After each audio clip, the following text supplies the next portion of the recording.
bring the August 26th meeting to order. Salute to the flag. I pledge allegiance to the flag of the United States of America and to the republic for which it stands, one nation, under God, indivisible, liberty and justice for all.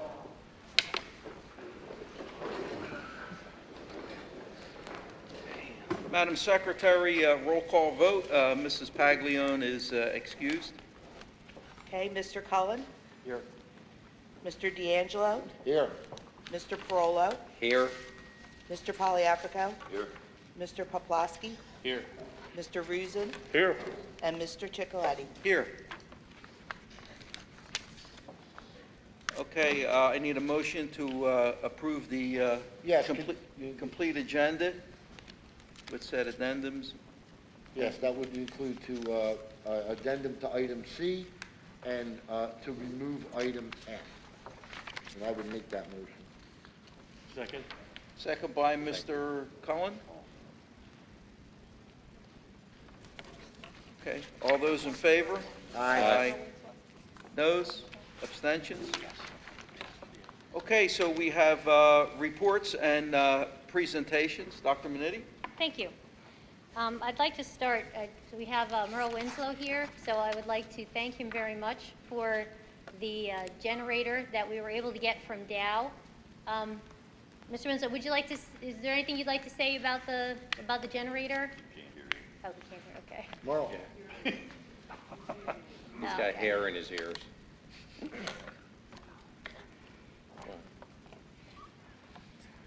The borough was able to get a generator from Dow, and we placed it at the high school, and it was funded through a grant that was provided through Dow, so I wanted to give Mr. Winslow just an opportunity to speak on that. Thank you. The generator has arrived. It's more or less a power plant. It's big enough, it'll run the whole school.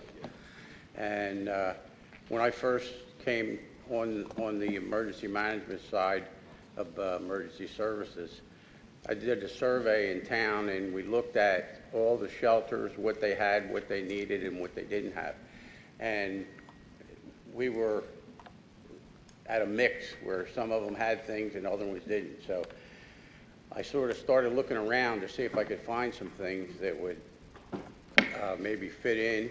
And this generator was part of Roman Hawes's initial purchase when they built the engineering building down there. And they were going to try to sell the engineering building, and they tried for almost 3 months, and they decided that the best route to go would be to tear the building down, because then they wouldn't have to pay taxes on the property. So I made a pitch for the generator with Justin Lamb back when Roman Hawes had it, and then that's when they decided to go out and see if they could sell it. Well, it didn't work out. And when we found out that they were now in the process of going to do the demo, I got a hold of the mayor. The mayor and I are both on the CAC board for Roman Hawes, or Dow now. And the mayor went right back after Justin, and he said, well, let me take a look and see what, what's going to happen. And we really lucked out. I mean, that generator new was in the hundreds of $1,000s range. So it doesn't have hardly any time on it. And the deal was made. I hope you're going to be satisfied with it. It should serve your purpose. It gets us back to having another shelter in town now at the high school. And we have one here at Snyder Girardi, and I'm working on another one now to try to get it for our senior center on Wood Street. So we use that as a warming and a cooling station for the borough. And if they lose power, they can't warm or cool anything. So that's high on the priority list for us now. Other than that, if anybody has any questions, if I can answer, I will. I wasn't really involved with the nuts and bolts of the talks back and forth, but I know you have excellent people on staff that, in-house people that do, you know, an admirable job of any of the projects that you have come up. So Fred got the slab poured, and before we knew it, a month, 5 weeks went by, and it was ready, and they lined it up, and we got it. Well, Mr. Winslow, we thank you because you had contacted me over a year ago and said that you were looking into this, and you pursued it, and it came to fruition. The generator, like you said, I was going to ask you, is probably a little over $100,000, but the transfer switches and all the equipment that go with it, probably over $200,000 of equipment that was donated by Dow.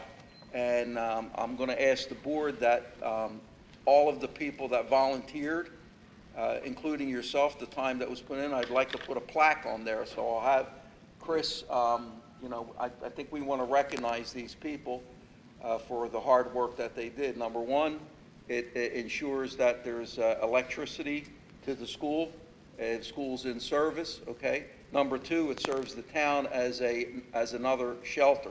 So we actually have two shelters now, which is great. Yep. So once again, Mr. Winslow, you're being kind to yourself, but actually you were the one that reached out to me and John actually and said, I have a generator. So Yeah, I was persistent. I kept going at it, and we did Yeah. luck out, because if we hadn't, it probably would have went with the demo guy, and he Oh. would have certainly sold it to somebody. yeah. So Thank thank you. Thank you. Okay, Dr. Benetti. Okay, moving on to the health and safety plan. I have a draft of the health and safety plan. If you came in, there are a few more copies that are left over there. But I want to just kind of walk through where we've been in this whole process. Last year at this time, we were starting the school year fully virtual.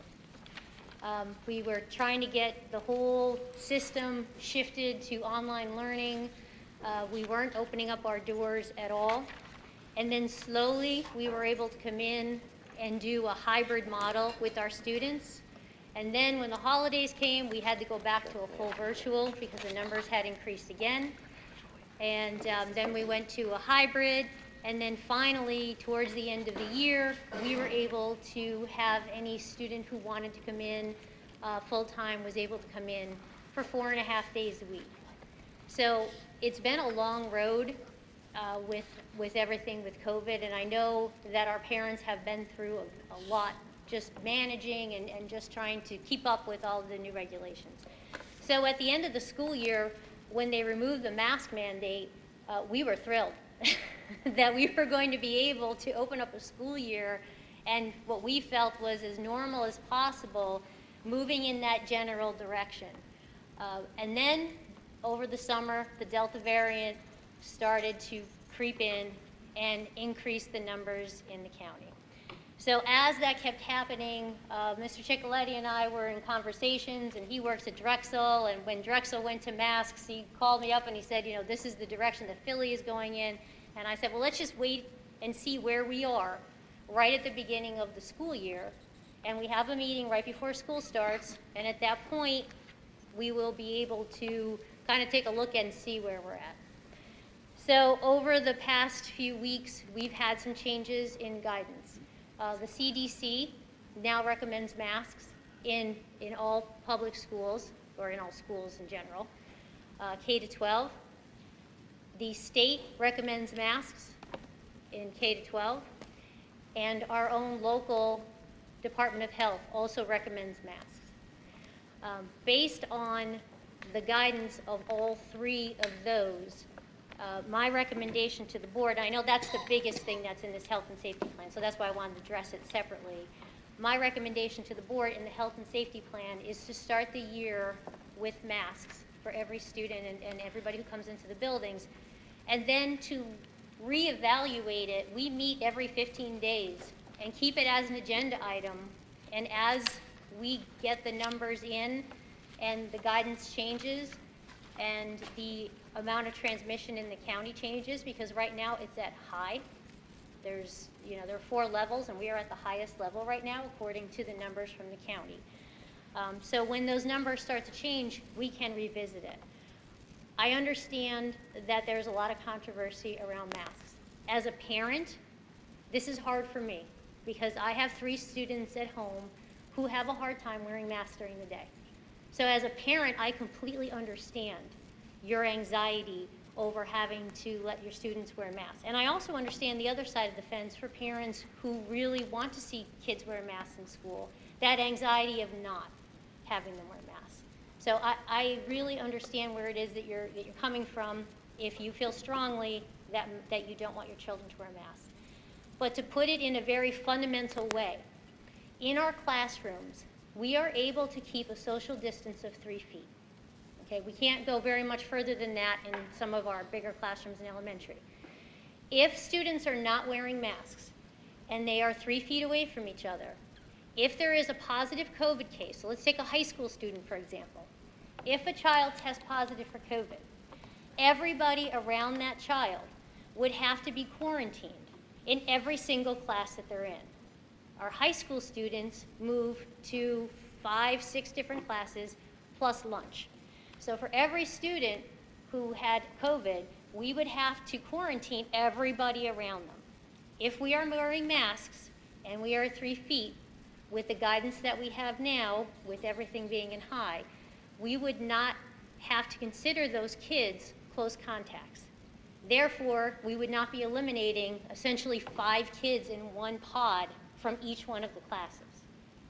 This will allow us the opportunity to stay open as long as possible and hopefully not have to close our doors and go fully virtual at all.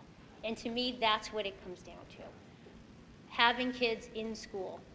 I truly believe that the best place for kids to be is in the classroom with their teachers, learning with their peers. Okay, so that's why the proposal is as it is. I'll just kind of go through the highlights. So obviously masks are one of the highlights that are on here. Physical distancing, and I see I even have a hard time keeping the glasses. Once your eyes go, it's all downhill. Keeping physical distance of 3 feet, at least whenever possible. Students will not have to wear masks outside because that's not part of the recommendation. We have increased ventilation in the classrooms. We're changing out some of our ventilation systems so that way we'll not have air conditioning up in the 8th grade. We changed the heating system here last year, and we have proposed and in our ESSER 2 grant to change out the heating system at the high school as well. So we are increasing ventilation. We have fans for the classrooms. We have air purifiers where needed. So that's all part of what it is that we're doing to add to that. Contact tracing, we're going to work with the Department of Health on any kind of contact tracing. We do not, as a school district, quarantine people. We are a public school, not a health. We can recommend that a parent quarantine. We can ask for school notes, doctor's notes and such, but a quarantine order comes from the Department of Health. But we do work on a regular basis with the Department of Health and Dr. Damsker. So I have him on speed dial if I need anything. He's very open to answering any questions that we have. We will continue to have hand sanitizer available for students. You can tell it's all over the building. We're not planning on taking that down. Cafeterias, we're going to do what we did last year and extend the area that we have for the cafeteria. So the kids will be using the regular cafeteria and the LGI room in here. And at the high school, it'll be the cafeteria and half the gym. So while, of course, they're eating, their masks will be off. When they're done eating, they'll have to put their masks back on. Outdoor activities, as I said, there won't be masks required. So kids outside in recess will be able to not have masks on. Also, sporting events, students who are participating in sporting events will not have to wear masks. But when they're on the sidelines, if they're congregating, they're going to have to wear masks. And our kids are pretty used to all of these protocols because they had to do them last year. If we can maintain a greater social distance than 3 feet, we will. But generally, that's about where we're at in a lot of our classrooms.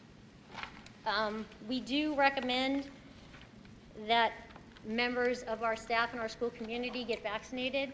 We did have vaccination clinics last year, and I have to tell you that around 90% of our faculty and staff were vaccinated last year. We did have some that for their own personal reasons or their inability to get vaccinated at that time did not get vaccinated, but the vast majority of our school population here, faculty and staff, did receive a vaccination last year. I know it's only available to students 12 and older at this time, so we certainly can't require the vaccine of students. At this time, we are not requiring a vaccine for our teaching staff, but you know, that is something the board may consider at some point in the future, but that's not where we're at right now. If a student has a disability that prevents them from being able to wear a mask, we work within an IEP or a 504 with their doctor, the physician, and the IEP team to make those accommodations if they can't wear a mask. Okay, so that is in our health and safety plan, and that is certainly something that we will follow. And again, we coordinate with all state and local health officials in updating and changing this plan. It changed as much as 10 o'clock on Monday night. So that's how often the guidance has been changing for us. I look forward to the day when we can put health and safety plans aside and we can just get back to all the regular issues that we have in the school building, but I would be remiss to not have protocols in place for the safety of our students and to make sure that everybody has a safe experience. We are very much looking forward to having the kids back next week. For some of them, this will be the first time that they're in a school building since March of 2019. And it's been a long time, and we're really excited to have them back. And I've seen for parents who haven't had their kids in, I know that it's a little bit difficult, but I can tell you, I was with the kids here last year, and kids don't miss a beat. You know, they're really good and they adjust well, and you know, we didn't see very many issues last year at all with kids and masks and all that, and like we're just thrilled to have them back in the building. So during public participation, if anybody has any questions before we vote on this, I'll certainly answer your questions with the health and safety plan. But right now I'm going to get through just the other items that I have, and then we'll move on from there. I wanted parents to be aware that there has been a disruption in the supply for school lunches. Our vendor has had issues with getting drivers to deliver. So it's not just our personal vendor, it's a vendor for a lot of school districts in the area. So it is my understanding that that was resolved today and that shipments are on their way. But there may be a little bit of a disruption in that students may have the same lunch a couple days in a row or a few times a week until they get it settled. So if your student comes home and says they had chicken nuggets on Monday and now they're having chicken nuggets on Wednesday again, that's the reason why. Okay, we certainly will have food for the students because that's a non-negotiable, that we will have breakfast and lunch. Breakfast and lunch are free this year for all students.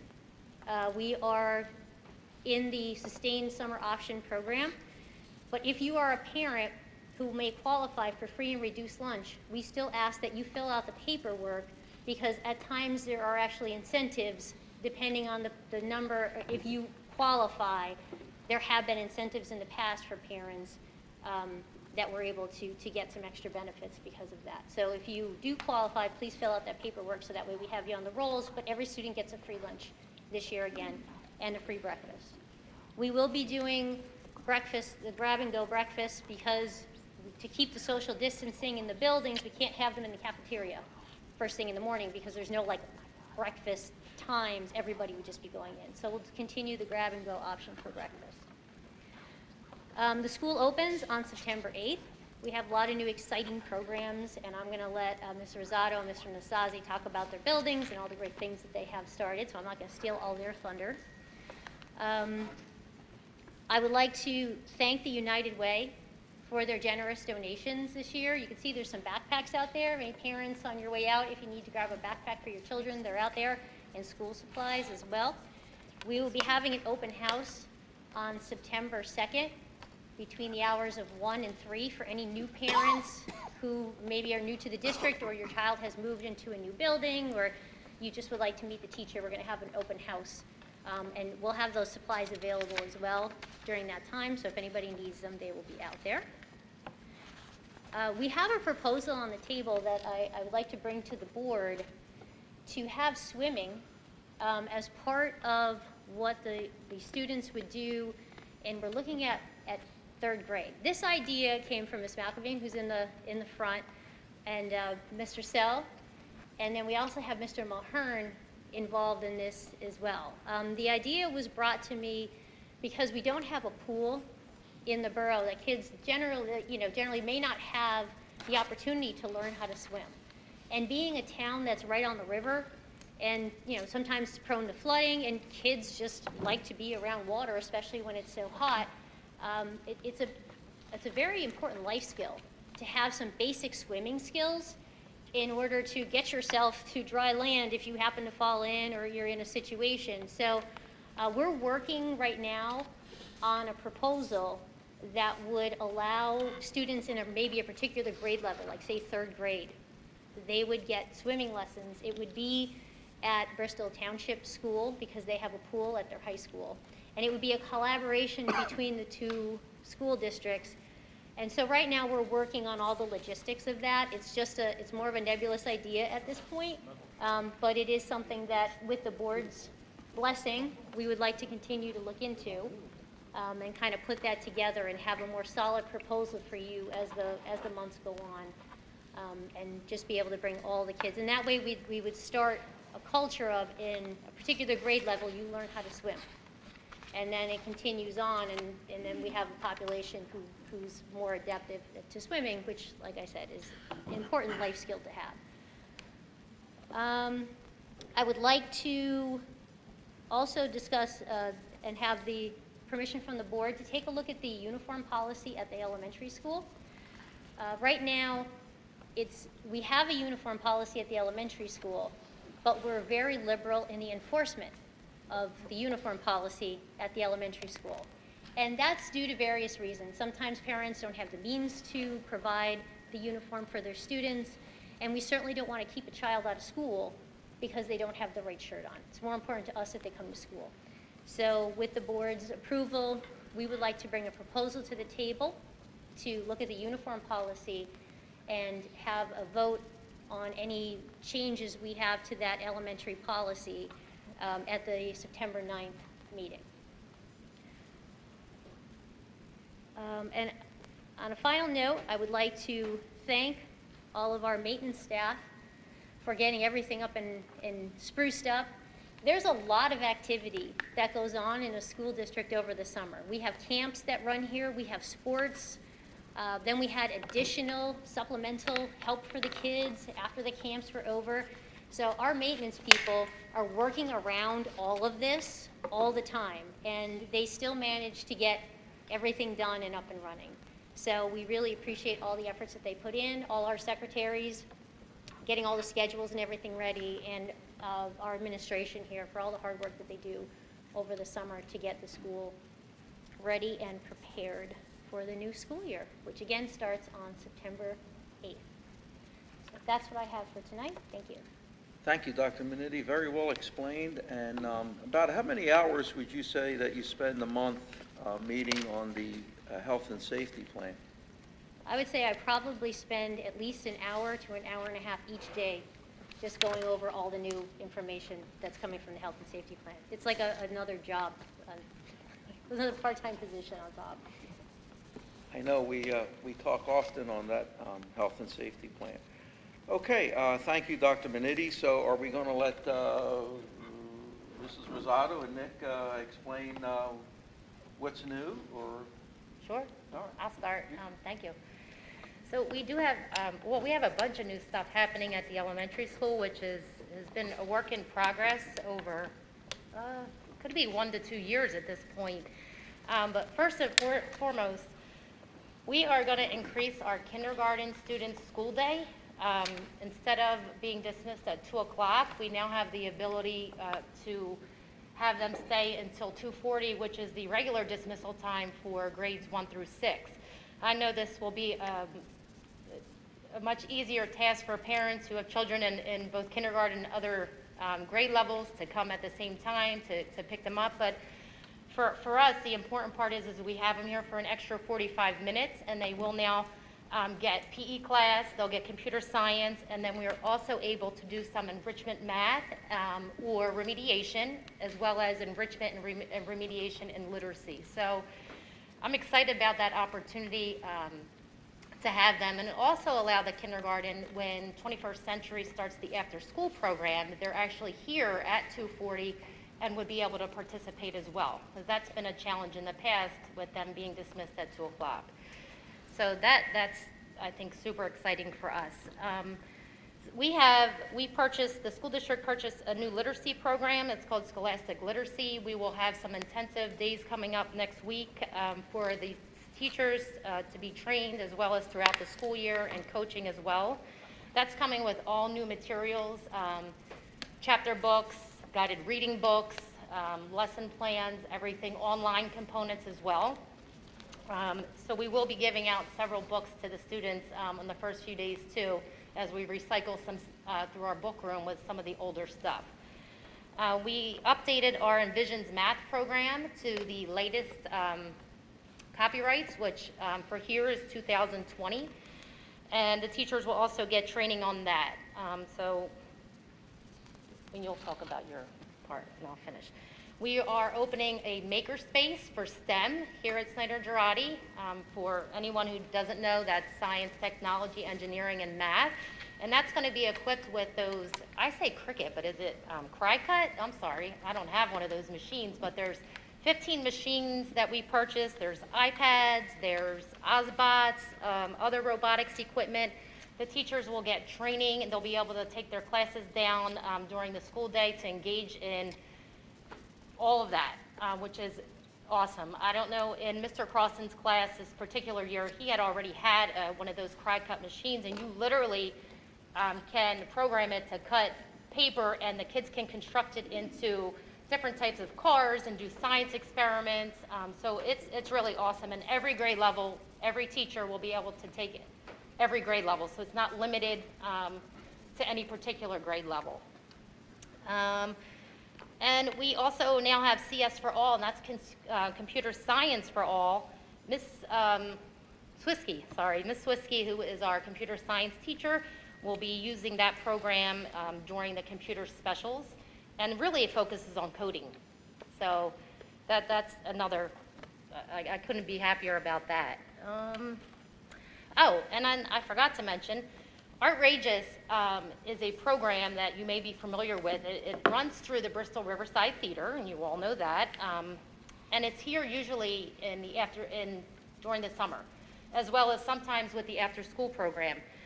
We were able to meet with Amy and Q and talk about how could we foster a collaboration so that more of our children have the exposure to the program and all the great stuff that they do in the arts, and exposure and to the theater, and being able to go over there and watch shows, and we were all working towards the same goal, and so we're able to do that. We are going to have 2 periods of Artrageous, one for first grade and one for second grade. They're going to focus on musical theater and dance, primarily hip-hop, and it's just amazing. I mean, it really is going to give more opportunities for our children. Hopefully it'll give more opportunities for them to join the summer program, which if you were here and you saw their end of the year celebration, it was amazing, you know, and the kids do such a great job, and just to have professionals expose our children to other opportunities and maybe passions that our kids don't know that they have because they haven't been exposed to it. So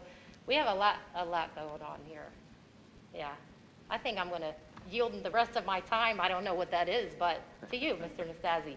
Thank you. That was a lot. I have a few items here for the middle school and high school. We have a contract with Family Services to allow them to service our children and families during the school day within our building. This will provide needed support for our students and increase resources for our families and communities. As Ms. Rosado said, we have a new math curriculum for junior high, 7th and 8th grade, which will include advanced curriculum for the 7th grade, which will include accelerated pre-algebra, and 8th grade to include Algebra 1. We've added 8 new electives in our junior high, 4 for the 7th grade, and 4 for the 8th grade. We also added a SEL group, which is a social emotional learning class, which will be once a week for our junior high for a week. We also added another SEL group from an organization called NAMI, which is the National Alliance for Mental Illness, which will happen one period a week, provided by tutor counselors and being co-taught by all 10 of our middle school teachers.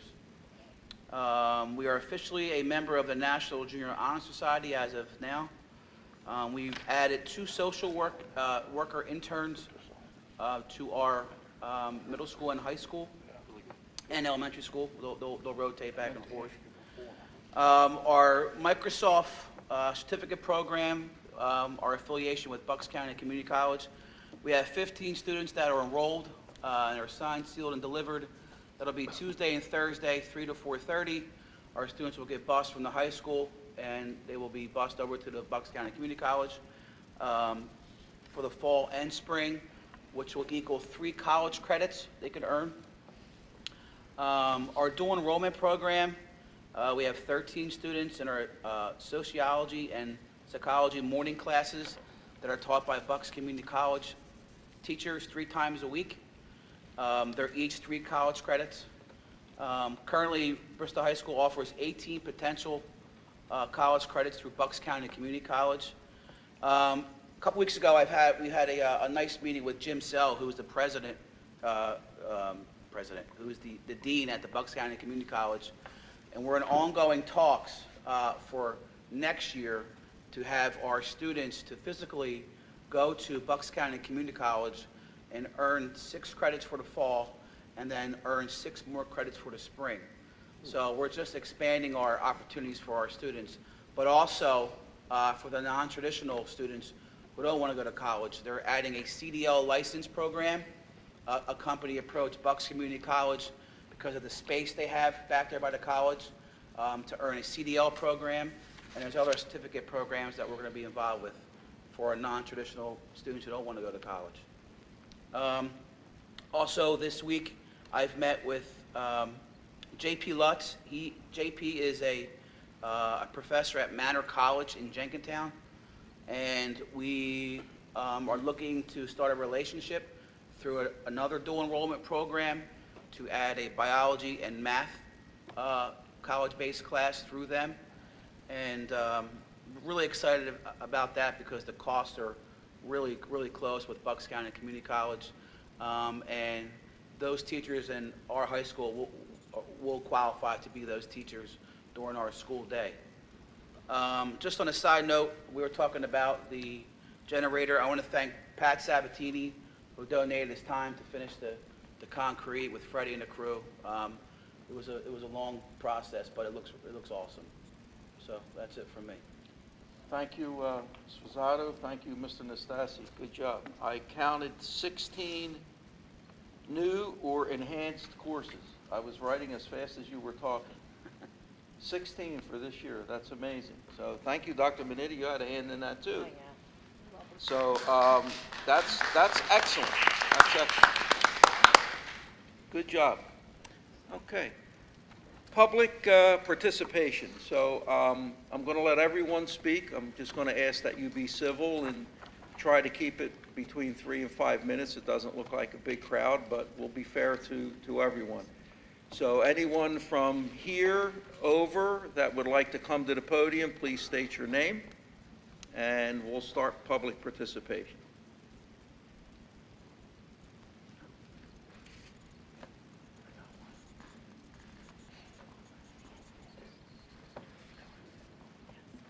Hi, I'm Jesse Walcott, and it's really great to hear about the new classes at the high school, and all the other stuff too. It's really great.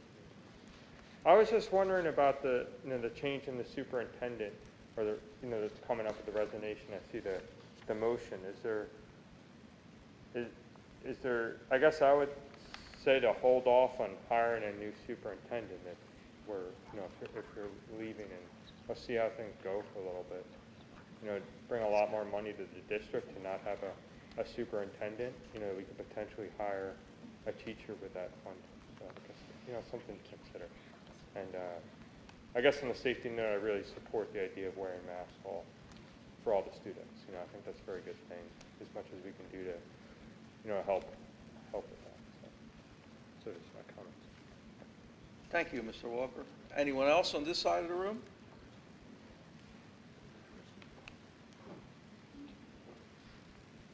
Hi, my name is Jeanette Green. I have a student in 3rd grade at Snyder Girardi Elementary School. I have 2 questions. The first is with the mask mandates. For parents who do not wish their children to be forced to wear a mask in school, what are the online alternatives going to be?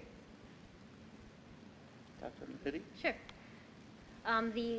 There is a program that we have that students will still get Bristol Borough School credits and move through the grade levels called Bridges. And it's in conjunction with us and the IU. We provide the computers for the kids to take it, and they would be asynchronous from our classes, but they would be in the enrolled classes through the Bridges program. So that is an alternative, and if you're interested in that, you can contact the school office, and they'll give you an online form to fill out. Okay. And the other question, the gentleman in the back from the high school and middle school, you spoke about social, what was that, social and what class? SEL, social and emotional learning. What exactly does that entail?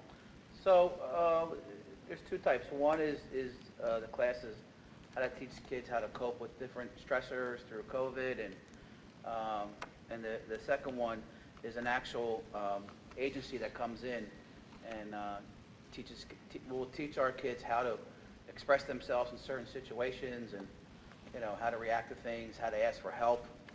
Okay, thank you because for clarifying that for me. I appreciate it. I said thank you for the clarification on that. I You're welcome. appreciate it. So they will be able to go to school and get credits and all that stuff if we don't want to send them to school Yes. with a mask on their face. Yes.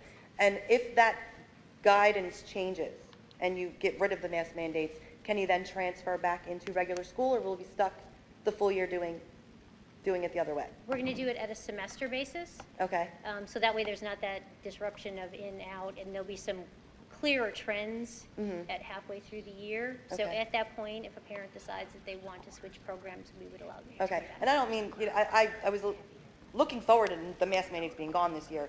And when I was afraid it wasn't going to be, I was going to just homeschool and take him out of the public school district completely. But this is so last minute, and I do understand it's been difficult for everybody. So it's nice to know that there's some form of alternative. Thanks. You're welcome. Excuse me, Dr. Minetti, could you clarify what a semester is, how long? Half the school year, Okay, in January. just so she knows. Yeah. Anyone else on this side of the room?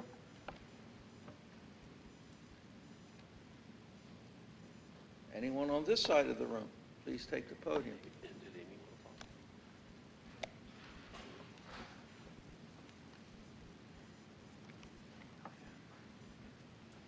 Hi, my name's Heather Rosario.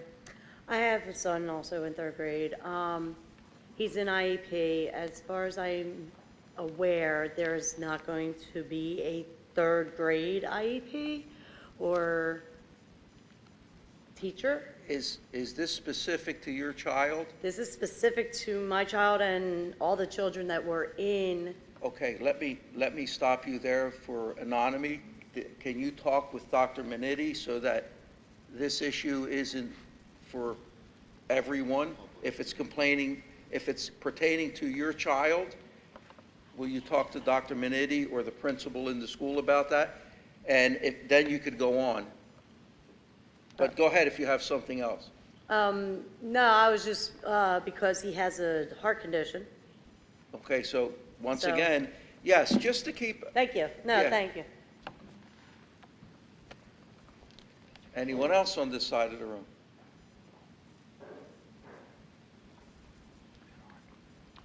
No one else from the public? Yes, sir.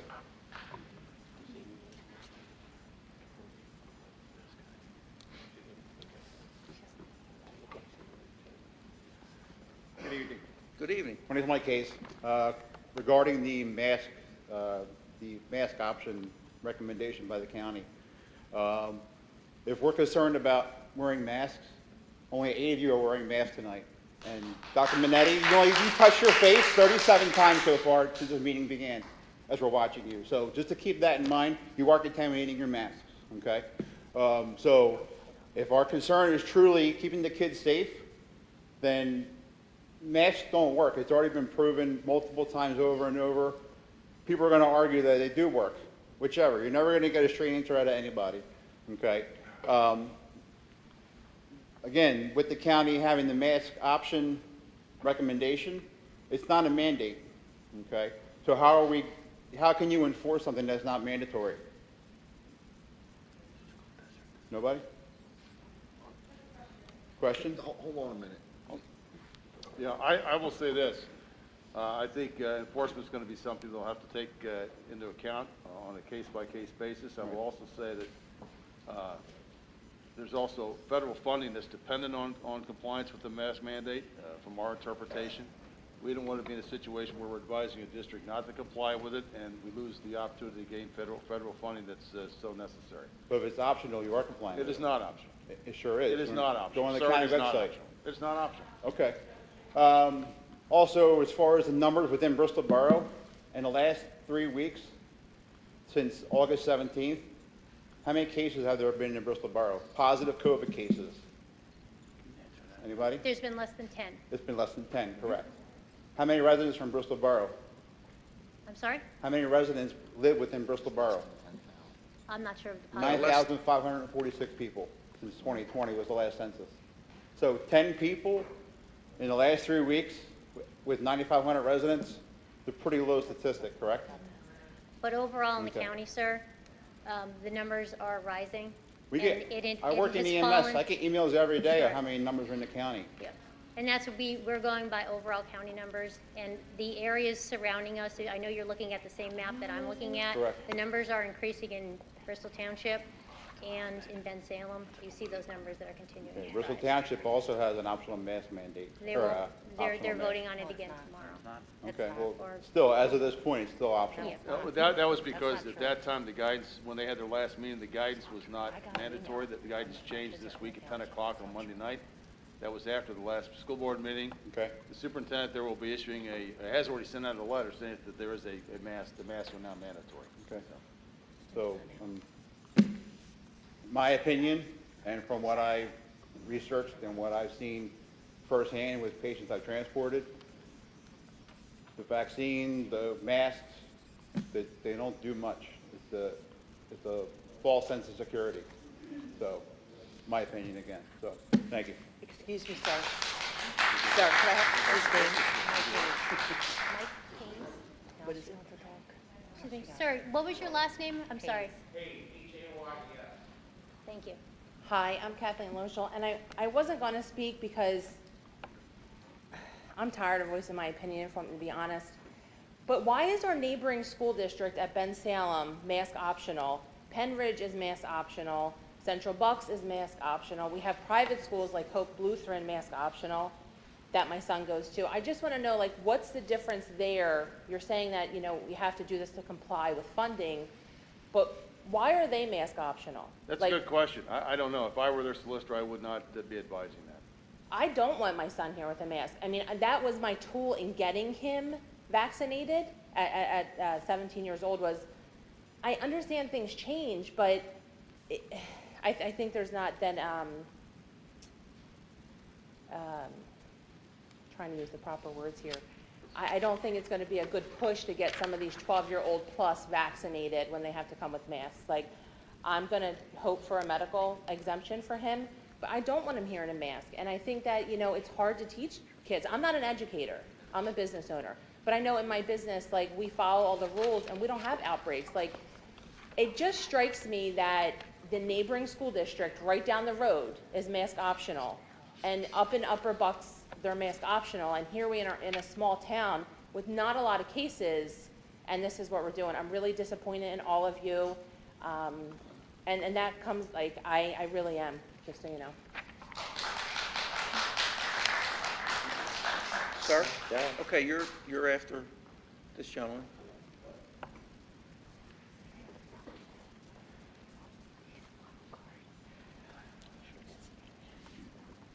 My name's Aaron Antonelli, and I wasn't going to say anything until you went on your tirade. My father-in-law is 57 years old right now and has COVID and lives on Lincoln Avenue. It's not reported. So before you yell at these distinguished people who are paid, we have a doctor and a nurse here, and you're going to sit here with your rhetoric and throw it at them. And no disrespect to what you do at all. What I do is I work in quality control air. So in New York, when this thing first hit, I saw bodies stacked higher than you're standing. They were begging me to build morgues, okay? My wife almost died from it 7 months ago. I got it, and I'm a pretty healthy dude, okay? It's real. It's about as real as it gets. I'm done with your ideologies. The thoughts are cancerous. They're malignant. The reason why masks work is because you're not spitting on people. It's spittle that's transferable. If any one of your kids had an autoimmune disorder, I would beg you to get your kid this immunity. I would beg for you to get this immunity. It's a fact. This is the H1N1 virus that has been around since 2011, and it's a different protein. Johnson & Johnson was so on it. They caught it within a week, within any study. If you know anything about epidemiology, it's never been heard of. Plus, you guys have to go by CDC regulations. Well, guess what just happened? It just passed the CDC guidelines. So now we're talking not policy anymore, not ideals, we're talking fact, is what we need to get back to. And the facts are that this thing is real, and it's hurting people, and it's killing people. And I'm tired of this, no offense, ignorant attitude that it doesn't exist, because it does. And until it affects you, okay. Okay, hold on. I'm not done. I'm not done. And until it affects you in a way that it has me on multiple occasions, and this little town, maybe it hasn't hit us yet, this variant. As simple as that is. I'm telling you, it's coming. I'm in it every day. I work in New York. It's coming. And maybe we're a week behind. Maybe we're a month behind. I have my shot. I did it because it was good for the masses. During World War II, you turned your lights out if you lived on the East Coast and the West Coast. Do you know why? Does anybody know why you did that? So you weren't so you weren't torpedoed by a U-boat or the Luftwaffe flying overhead and dropping a bomb on you. You did it because it was good for common man. It wasn't mandated by Roosevelt. It wasn't mandated by anybody. We did it because it was good for our common man. And that's all I'm asking. I'm done, and have a good evening. Young lady, you're next.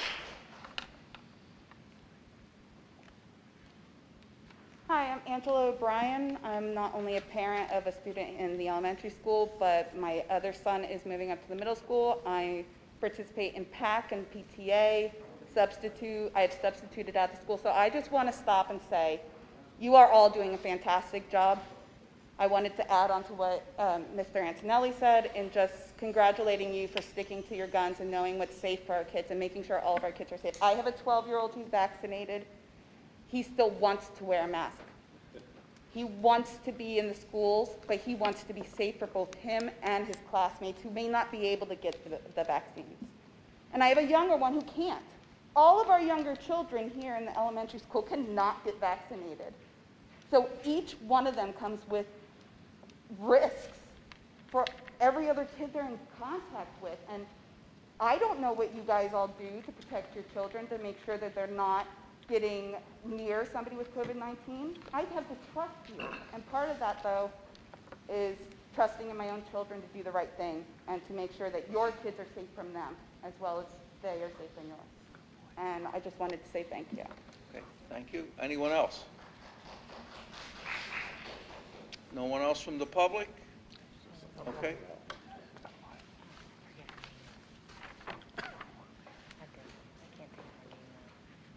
Hi, my name's Rebecca Morris. I have a student going into 4th grade and a student going into 7th grade. My question is, I understand you go by your guidelines, but we have RSV, we have flu, we have all these other highly contagious viruses that have been around. But we've never quarantined and we've never masked for any of them. RSV's been going around. We have a lot of kids getting sick currently from it. That's very contagious and kids get very sick from that. I work in a hospital. We've always been out of beds during flu season. Many people die every year for flu. Why isn't that happening for flu either? That's just my question. And then I have a daughter who wears glasses. How is she supposed to learn? And she's very shy, so I know she'd go without her glasses to keep her mask on. But then she's not going to be able to see her the board, and she won't tell her teacher. And I don't know, I'm tired of kids being scared of each other and judging each other on whether someone's wearing a mask or not. I mean, I worked in COVID unit all year. I've gained 70 pounds. I got very depressed, and I'm tired of all this. I followed the guidelines. I'm vaccinated. My kids will not get vaccinated because it's too new. We pay taxes. This is America. I really think masks should be a family option on what we want to do with our own children. I don't want my 4th grade son who's hyper. I kept him home because I didn't want him getting yelled at for wearing a mask, like pulling it down and playing with it. I'd rather have him learn and be successful in life than be yelled at about a mask. I mean, our teachers were amazing. I can't say anything better than how great they were. I have family in the middle of Pennsylvania, and they had to do asynchronous most of the year and do like a live for an hour. Our teachers were there all day, and that's amazing. And I love the school district, but I don't know. I just don't understand why all these other highly contagious viruses that have been around forever, and now all of a sudden we have to be very strict. Keep your kids home if they have a fever.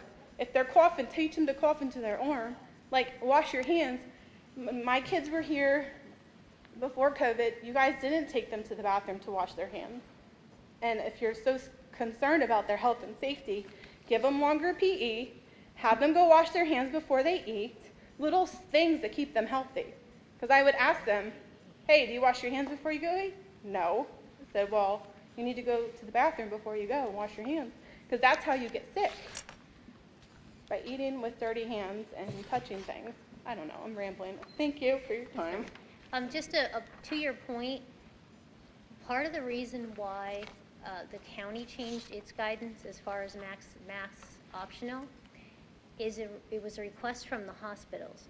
And you're right, there has been an increase in the viruses, all those common viruses, and what the specialty hospitals like CHOP, what they were afraid of and why they went to our local Department of Health is that because these viruses are on the rise, they're afraid like it's going to max out. We only have a certain number of pediatric specialty places for kids if they have very bad respiratory illnesses.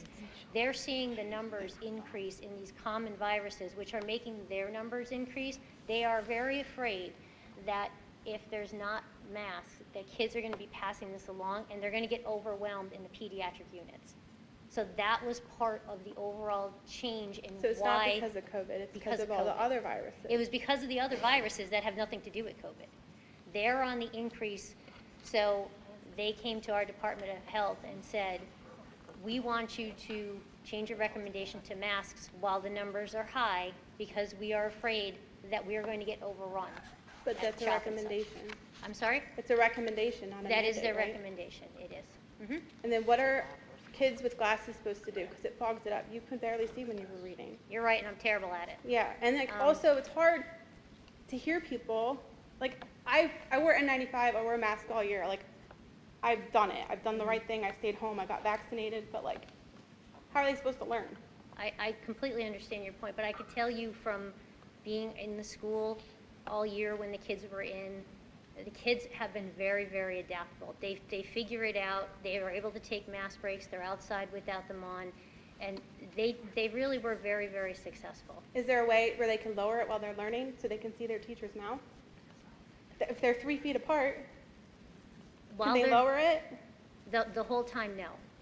No. But we do allow them the option of a mask break, and, you know, it really, as I said, it really is, they're very Are shields able allowed? to. Shields are not allowed from the CDC.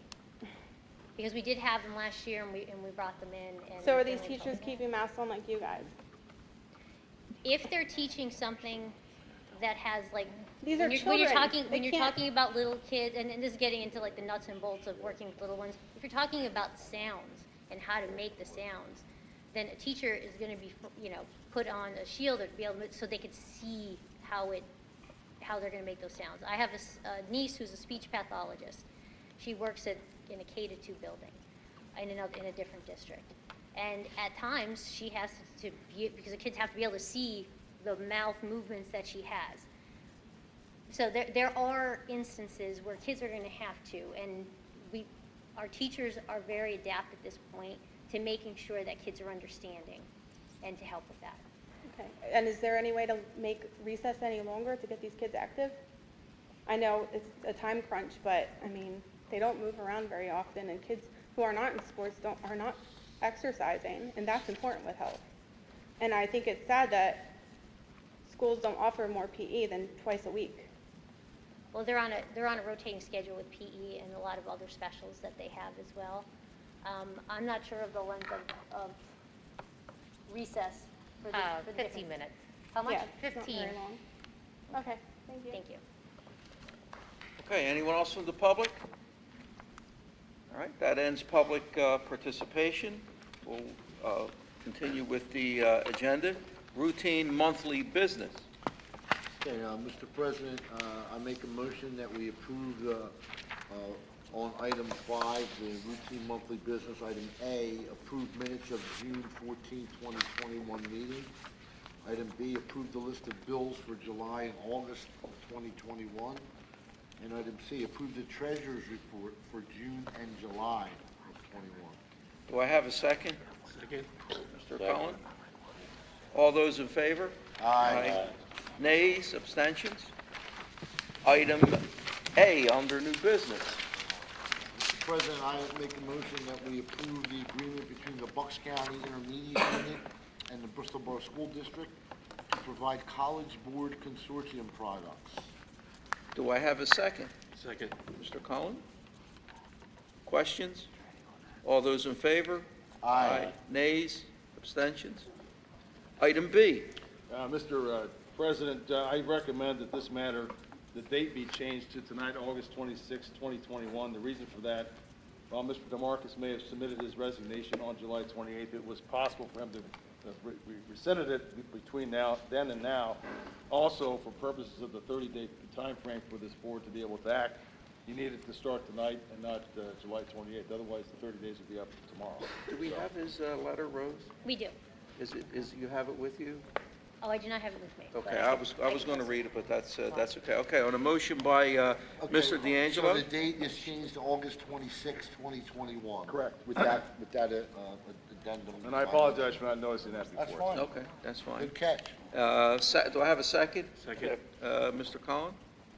All those in favor? Aye. Nays? Abstentions? Motion carries. Item C. I make a motion that we approve to advertise for the open school board director position that we just voted on, and the appointment will end this year, December 2021. Okay, and the deadline for applications is September the 3rd, and you could submit those to Dr. Minetti. So do I have a second? As we discussed in the back room in executive session, I thought that we had some discussion on that to just go ahead and appoint one of the new people that are going to be elected in the... No, we didn't. It was a discussion, but we didn't. I did bring it up, Jeff, I did say it, Yeah, no. but I think they wanted to leave it open to the Isn't public. that possible?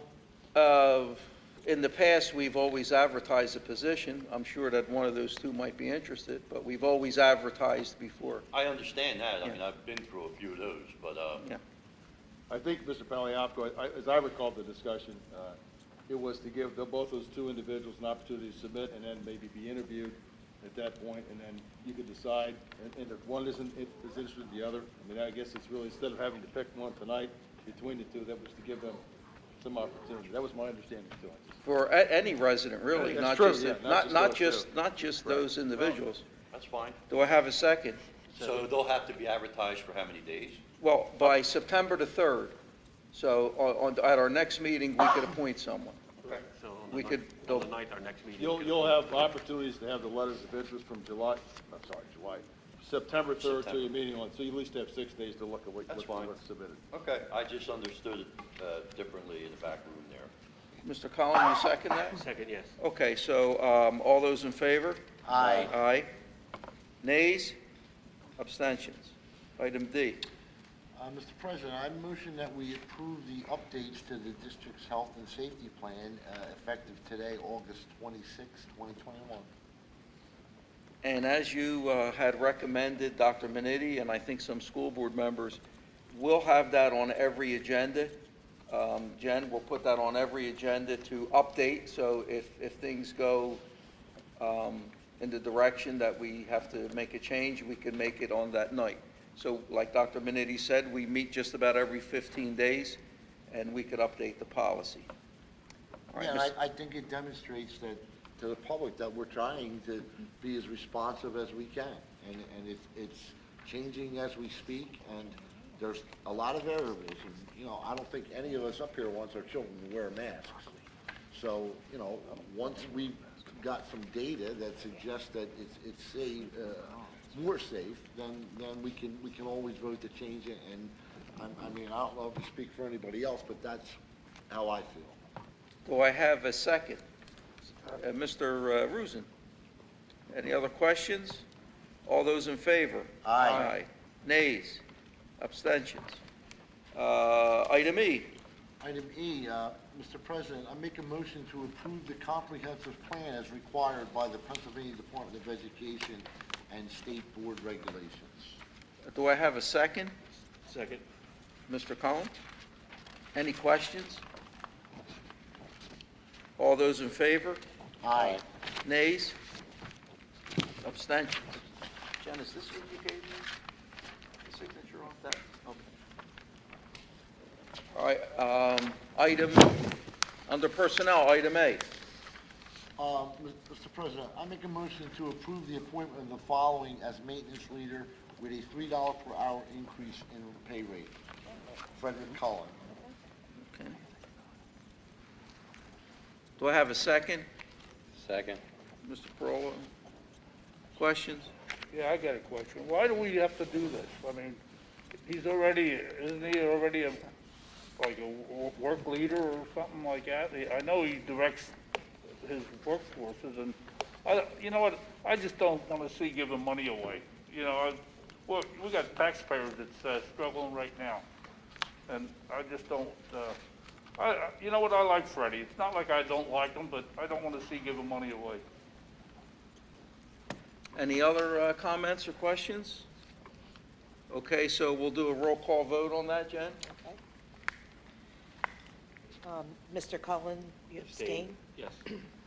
Mr. D'Angelo? Yes. Mr. Parolo? Yes. Mr. Poliafico? Yes. Mr. Poplawski? Yes. Mr. Rusin? No. And Mr. Chicoletti? Yes. Item B.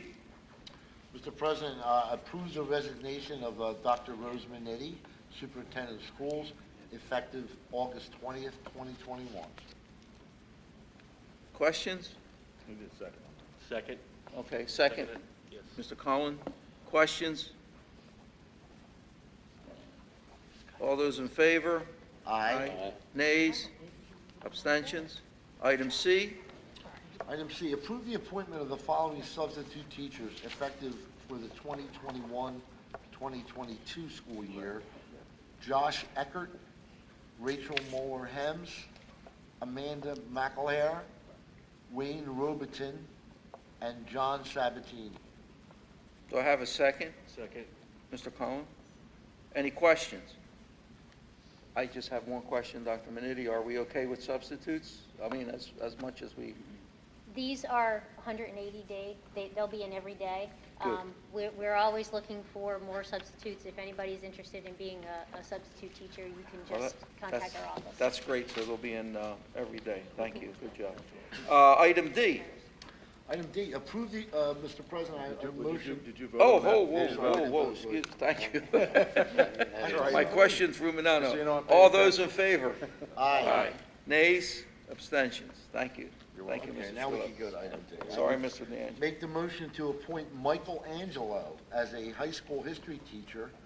Salary is bachelor, step 1, as per the master agreement, effective the 2021-2022 school year.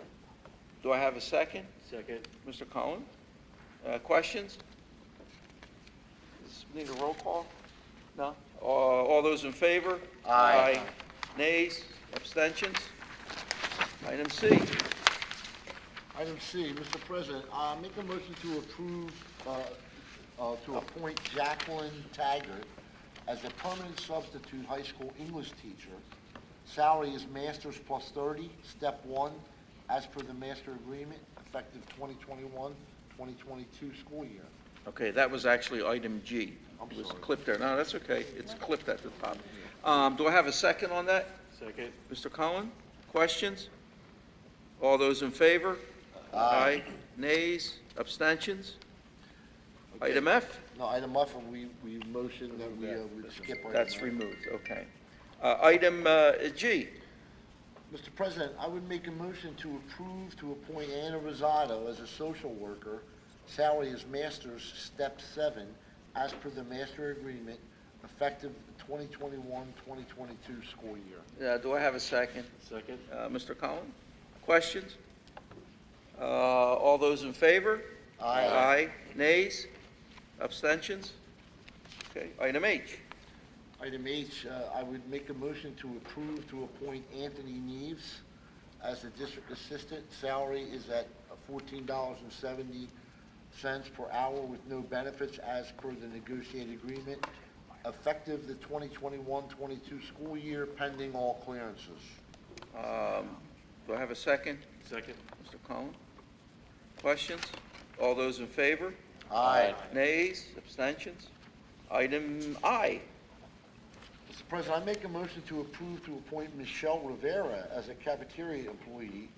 The salary is $10.89 per hour, no benefits for non-certified, and will jump up to $15.32 per hour, no benefits, once certified as per the negotiated agreement, and that's effective for the 2021-2022 school year. Do I have a second? Second. Mr. Cohen? Questions? All those in favor? Aye. Nays? Abstentions? Okay, so we come up to the IU representative. I don't see anyone. Oh, we do. Let me put my glasses on. Please come up to the podium. Oh, okay. Good evening, Kathy Briner, one of the supervisors in early intervention. I just want to share with you the same sentiment we have at the IU, is that we are also wearing masks in all of our programs and supporting the overall efforts to sort of keep this contained and hope that we can move back to the no mask wearing. So it is an expectation within our agency, and we will support it as it's implemented in the districts that we serve. Thank you. Thank you for coming tonight. Okay, when we go on, Yeah, whenever when we go you're around the table. Sure, yeah. Okay, so before we adjourn, we'll go around the table. Mr. Poplawski. So I just want to give everybody a heads up. Soccer is starting with Bristol Borough Recreation, so we have some council members that are on a committee, board members that are on a committee, AOC members that are on a committee. We are currently at 140 students that are going to participate. We're still keeping open registration. It's free, provided by the council. You can contact me at bristolboroughRec@gmail.com if you haven't registered and you're interested in registering. But 140 kids for the first year, that turnaround was in about about a month and a half, so, thank you. Thank you, Mr. Poblaski. Mr. Parolo? Yeah, I'd like to thank Pat Sabatini and Freddie and Merle and Dennis for the generator and all the work they put in, and for Mike Poblaski for getting the recreation program going. We're working hand in hand with him, and I think it's going to be a good thing. And for everybody that does the work in the summertime. We did a lot of work in summertime, but a lot of times you don't see it. But by next year this time, we're going to be right there with any other school. We'll be fully air conditioned. We have everything. We have new heating systems going in, new air conditioning systems going in, so everything will be there. So your kids will be safe. We have, air purifying systems in the schools, so everything will be there for you. And if you have any questions, feel free to ask. Okay, Mr. Parolo, anything else? That's pretty much it. Mr. D'Angelo? Just two things. Mr. Nastasi, you mentioned, I didn't get the number. I thought you said for the Microsoft certification, we have 15? 15. 15. And just, let me just say, thank you for encouraging and setting that up. I know we've been doing it before, but I will say there's 15 young people that got into that program are going to be glad that they did. The second thing is, and you talked about again, Mr. Nastasi, that we have basically 18 credits that kids can earn for college, but the one you mentioned that there's kids can get 6 credits each semester. Right? The following year. Right, in the following year. And so my point to you is they can get a total of 12, right? 12.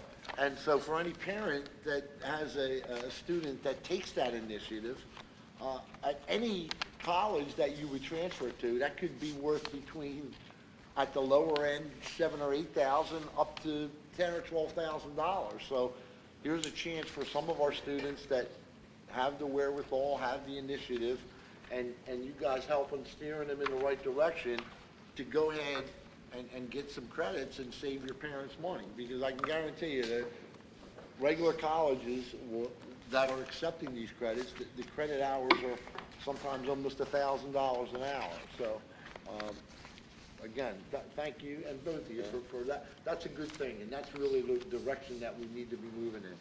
So, other than that, Mr. Ciccoletti, I'm good. All right, thank you, Mr. D'Angelo. Mr. Cullen? Yes, well, the first thing I'd like to talk, I'm very sad that we're losing Dr. Minetti. He's done an unbelievable job the years as he's been here.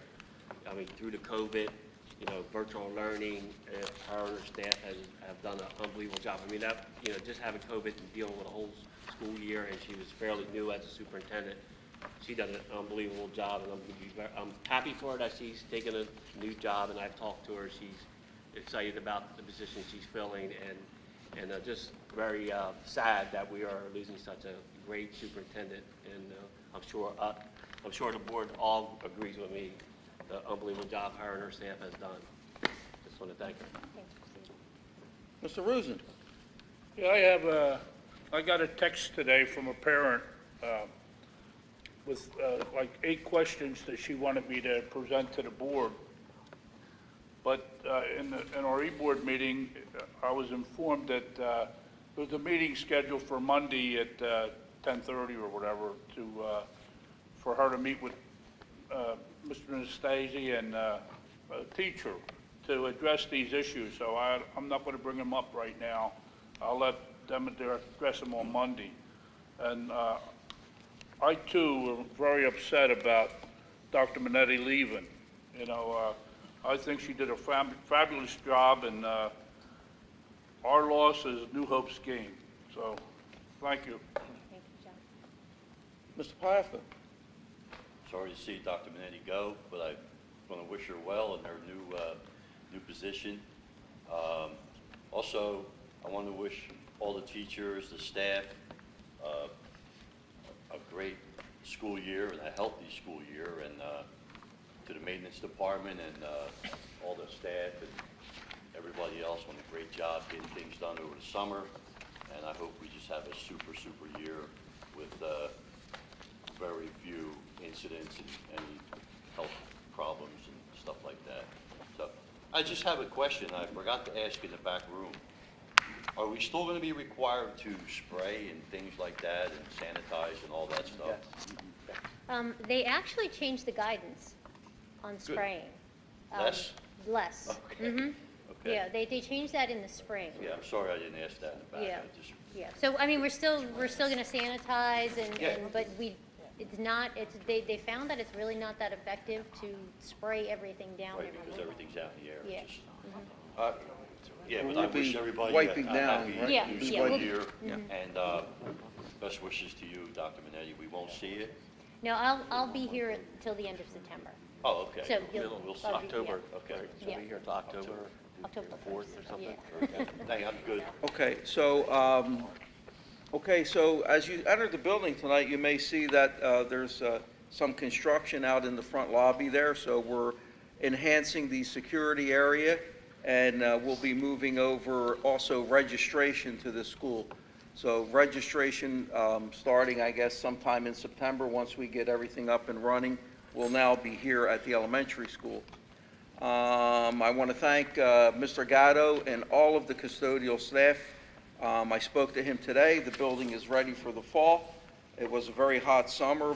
We had a few projects that were taken care of, and all of the classrooms are ready to go for the fall. So great work there. Dr. Minitti's resignation. Rose, it's been a pleasure working with you, and I wish you luck on your new position. Me and Dr. Minetti have spoken over the last 2 weeks, and she informed me that she would like to stay on and finish up all of the loose ends. There's really not that much that in our conversation, but she's free to do that, and she's welcome to do that. I spoke with the board members as to, we have a few options available for, filling that position, and I'll be able to give you more information at our next meeting. Also, in that list of 16 things that were added, I'm happy to see that, and every year, the principals, the superintendent, and I believe since Dr. Minitti's been here, I think I recorded like 12 last year or so, and the year before, I don't recall, but probably about 40 new programs. I know there's some chatter that we cut programs, but somebody's going to have to show that to me in writing. I think that we've added many new programs and enhanced, many courses, along with volunteers, the swimming program. There's always a lot of good, ideas out there. And lastly, I don't even think, me and Mr. Parolo took a tour through the school, and we're going to be presenting plans to the board. We met with Mr. Collin there, Mr. Fred Collin, the maintenance director, and we're going to try to build a state-of-the-art art room. We have an area designated, so we'll be working through that in the next coming months, and I'm very happy to report that. And once plans and once everything is made available to the buildings and grounds, and we'll present that to the board. But we're going to try and get that by by next year. So I don't have anything else, Mr. Truelove.